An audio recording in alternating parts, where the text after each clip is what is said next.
Ahojte, v tomto videu sa pozrieme na legendárne stíhačky F-16 Fighting Falcon. Zistíme, prečo patria medzi najpoužívanejšie a najobľúbenejšie stíhacie lietadlá vôbec na svete, aké majú parametre a schopnosti. Mimochodom, práve tieto stíhačky má vo svojej výzbroji aj Slovensko, pričom v kuchyni už parkujú prvých 5 kusov a v najbližšom období by malo túto letku doplniť ďalšie kusy, ktoré budú dovážané priebežne z USA, celkovo by ich malo byť 14. Poďme sa teda pozrieť bližšie na túto ikonu moderného letectva.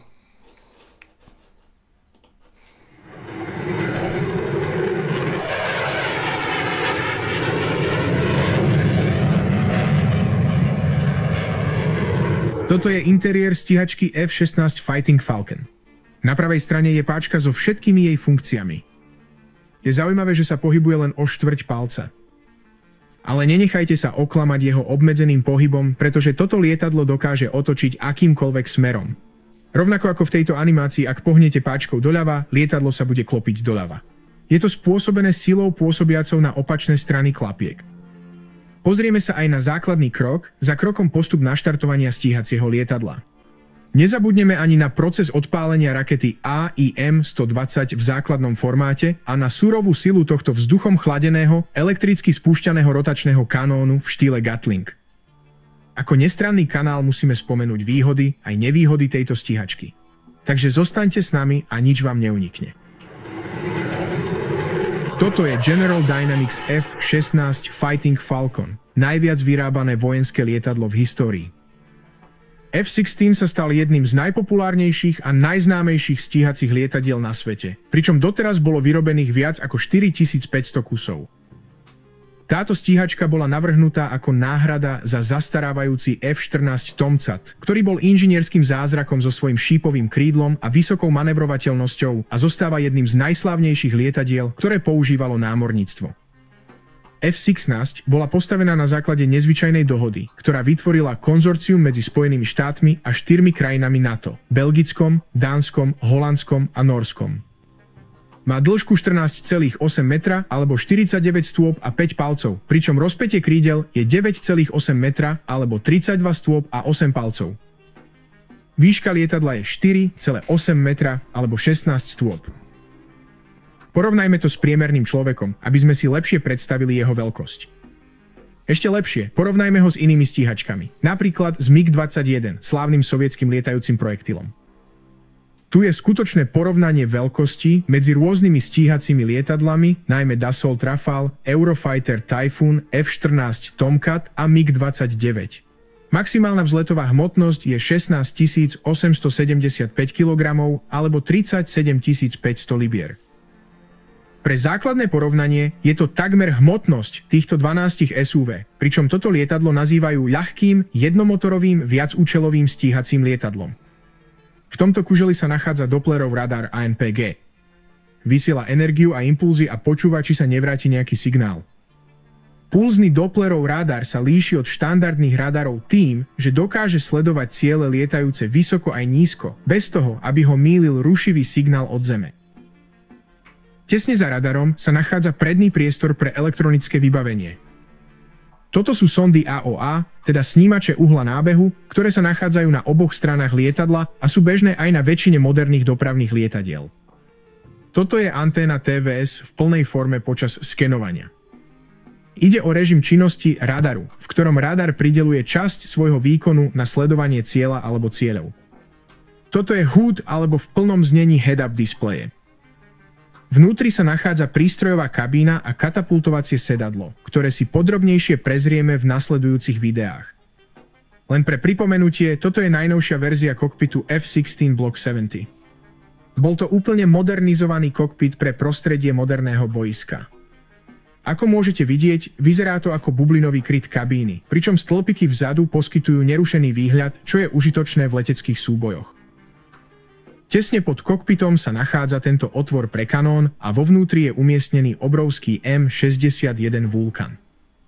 Je to hydraulicky a elektricky poháňaný, 6-hlavňový, vzduchom chladený, elektricky odpaľovaný rotačný kanón v štýle Gatling, ktorý strieľa extrémne vysokou rýchlosťou, zvyčajne 6000 rán za minútu.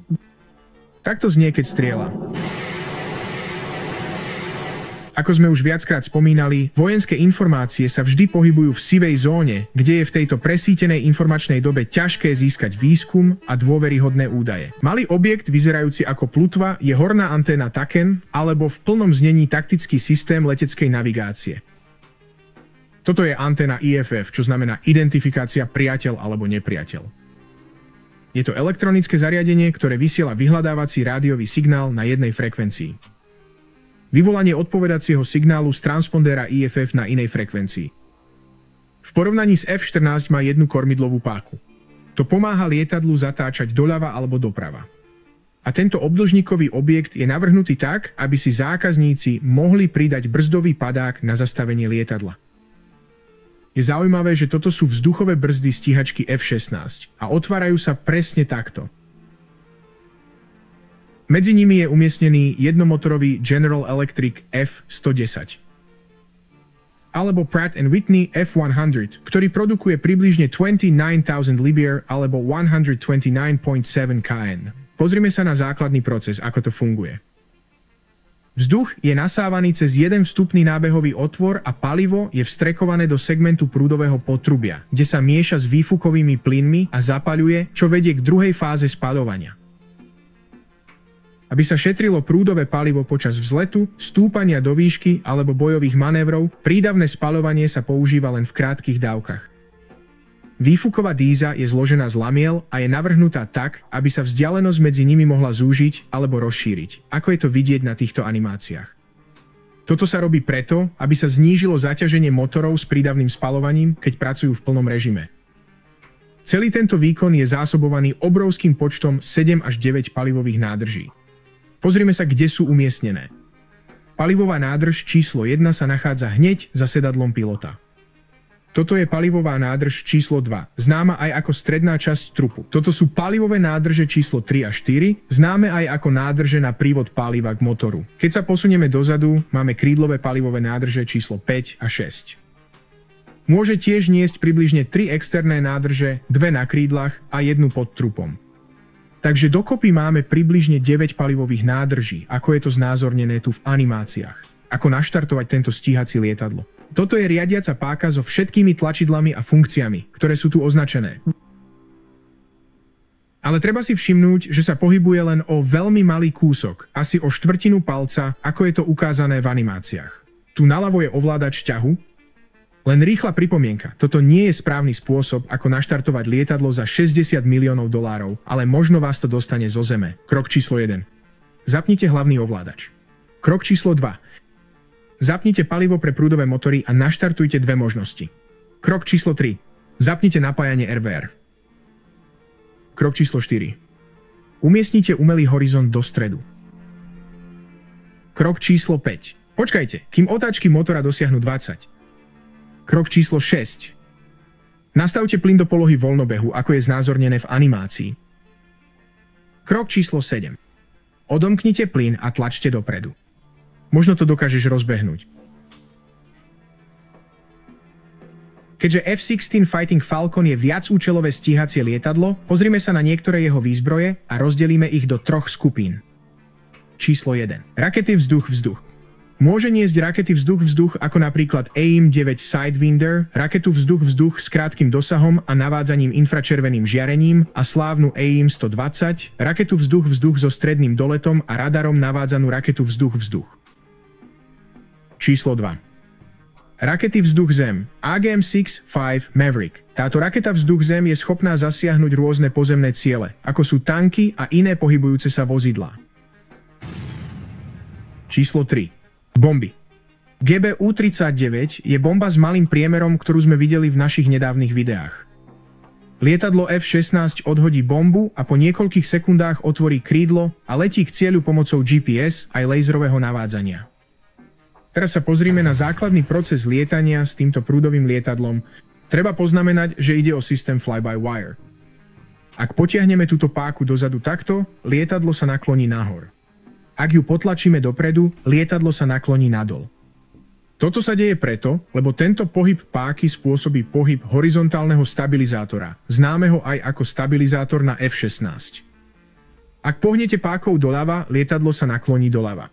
V Flaperon alebo krídelko, teda ovládacia plocha na zadnej hrane krídla, sa na ľavom krídle vychýli nahor a na pravom krídle nadol.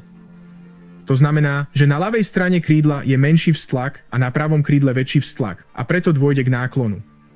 Ak pohnete pákou doprava, lietadlo sa nakloní doprava. Flaperon alebo krídelko, teda ovládacia plocha na zadnej hrane krídla, sa na pravom krídle vychýli nahor a na ľavom krídle nadol.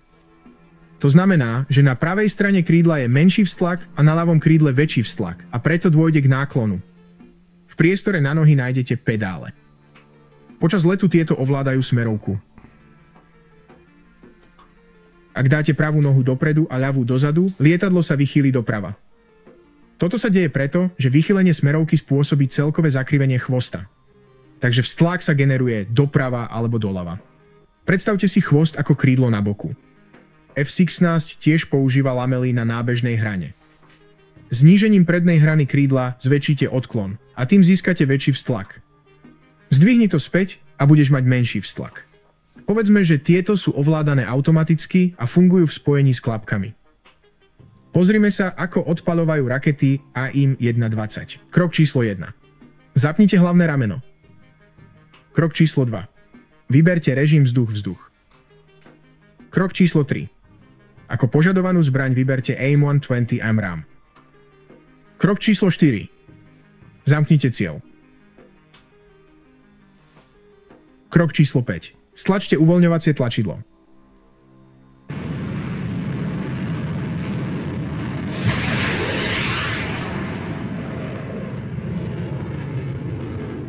Krok číslo 6. Lietadlo bude musieť udržať kurz približne 4 sekundy a počkať, kým raketa nevybuchne. Ale v poslednej dobe už kód nanobrevity nevyžaduje, aby jeho operátor udržiaval radarovú stopu. Krok číslo 7. Môže použiť toto tlačidlo pre kanón alebo kamerový laser na tejto páke hneď pod ostatnými ovládacími prvkami. Stlačením tejto spúšte sa vystrelí ZEM-61 Vulcan, ktorý strieľa vysokou kadenciou, typicky 6000 rán za minútu s dostrelom 600 metrov alebo 2000 stôp. Tu sú niektoré jeho výhody a nevýhody. Výhody. Viacúčelové schopnosti. F-16 je navrhnutý na vykonávanie rôznych misií vrátane vzdušnej nadvlády, útokov na pozemné ciele, prieskumu a elektronického boja. Môže niesť širokú škálu zbraní a má schopnosť rýchlo prepínať medzi rôznymi úlohami. Obratnosť. F-16 je známy svojou výnimočnou obratnosťou vďaka vysokému pomeru ťahu k hmotnosti, pokročilej aerodynamike a systému riadenia letu fly-by-wire. Dokáže vykonávať ostré zákruty a manévre s vysokým prevodovým stupňom, vďaka čomu je efektívny v boji vzduch-vzduch. Avionika a senzory. Lietadlo F-16 je vybavené pokročilými avionickými a senzorickými systémami vrátane radaru, súpravy elektronického boja a zameriavacích modulov. Tieto systémy zlepšujú situačné povedomie a poskytujú pilotovi kľúčové informácie pre efektívne plnenie misie. Globálna dostupnosť F-16 bola široko exportovaná do mnohých krajín, čo znamená, že náhradné diely, údržba a výcvik sú ľahko dostupné v mnohých regiónoch. Teraz sa pozrime na jej nevýhody. Obmedzený dolet F-16 má relatívne obmedzený dolet, pretože má veľmi nízku kapacitu paliva. Vďaka menším rozmerom a obmedzeným stealth vlastnostiam môže byť F-16 náchylnejšia na odhalenie a zásah pokročilými systémami zem-vzduch a zbraňami navádzanými radarom. Vytvárame originálnu 3D animáciu od základov s poctivou tvrdou prácou. Preto nás prosím podporte odberom, aby sme mohli vytvárať viac videí, ako je táto animácia. Takže dozvedeli sme sa nejaké nové informácie o F-16, aj o tom, ako sa napríklad táto stíhačka štartuje a zároveň aj z ňou lieta. Ja by som možno ešte spomenul, že nedávno vlastne táto F-16 bola aj na leteckých dňoch v Prešove, kde som si zrobil aj nejaké video, čiže aj to vám ukážem. Každopádne ešte k tomuto videu bližšie informácie alebo ďalšie zaujímavé videá nájdete aj na YouTubeovom kanále AI Tele, kde má veľa takýchto zaujímavých videí, či už o stíhačkách alebo tankoch alebo rôznych iných technológiách. A ja vám teraz ukážem video, ktoré som natočil F-16 priamo v akcii. Prelietovala nám nad hlavami a strašne to rinčalo.